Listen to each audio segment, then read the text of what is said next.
Bien le bonjour et bienvenue sur la chaîne Digitopics. Alors aujourd'hui, on va parler d'un sujet passionnant, pas toujours confortable, qui est le syndrome de l'imposteur. Sujet que je connais excessivement bien depuis de nombreuses années et donc j'ai pu faire quelques trouvailles que j'aimerais vous partager aujourd'hui, dont un exercice et une phrase qui a tout changé pour moi et qui le change d'ailleurs encore au quotidien quand ce petit syndrome revient pointer le bout de son nez. Alors, très souvent, c'est quoi le syndrome de l'imposteur? C'est se trouver dans une posture où on a l'impression qu'on n'est pas légitime.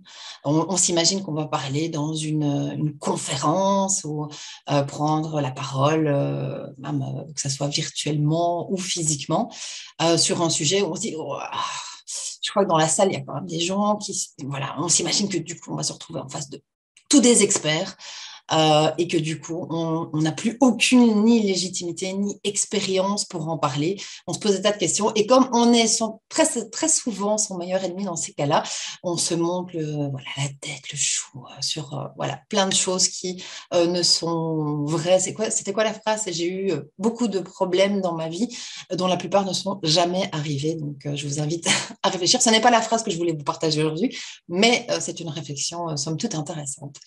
Et donc, du coup, l'exercice que moi je fais quand ça me reprend, c'est de mettre en fait sur papier pourquoi je suis légitime pour parler de ce dont je vais parler, pour prendre la parole sur cette thématique-là. Et bien entendu, ce qui est intéressant dans cet exercice-là, c'est non seulement marquer toutes les expériences que vous avez faites, potentiellement les diplômes, les résultats que vous avez obtenus.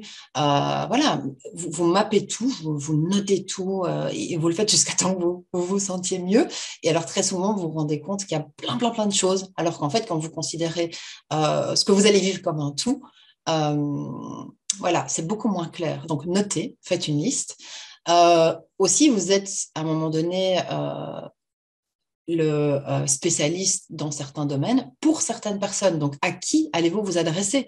En règle générale, vous connaissez plus ou moins votre audience et ce ne sont pas souvent des spécialistes comme vous, parce que si c'était des spécialistes comme vous, ils n'assisteraient peut-être pas à la conférence. Donc, c'est un point qui est intéressant de se rappeler, parce qu'on s'imagine qu'en face de soi, il y a toujours plein de gens, on se dit, oh, mais ils savent ça, ils savent ça. Mais non, pas forcément. Donc, voilà, à qui est-ce que vous allez vous adresser et quel est plus ou moins le niveau de connaissance et de compétence de ces personnes? Et si vous ne savez pas, regardez si vous pouvez avoir des noms, si vous pouvez regarder ce que les entreprises mettent déjà en place. Et donc, ça vous donne déjà, tous ces petits éléments-là, vous donnent déjà un sentiment plus confortable, je dirais, que celui que vous pouvez sentir au début. Donc, premier exercice, notez ce pourquoi vous êtes légitime.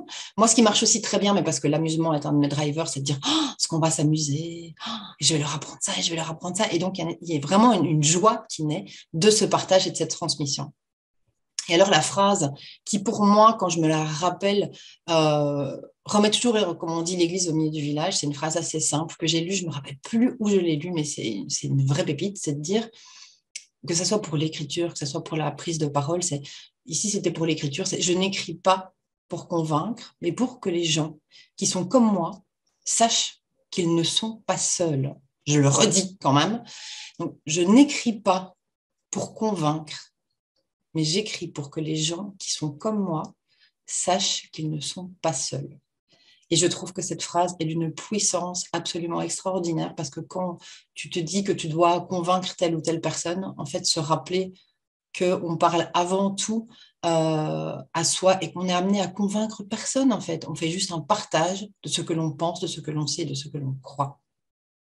Je vous laisse méditer là-dessus et j'espère que ça vous sera aussi utile qu'à moi.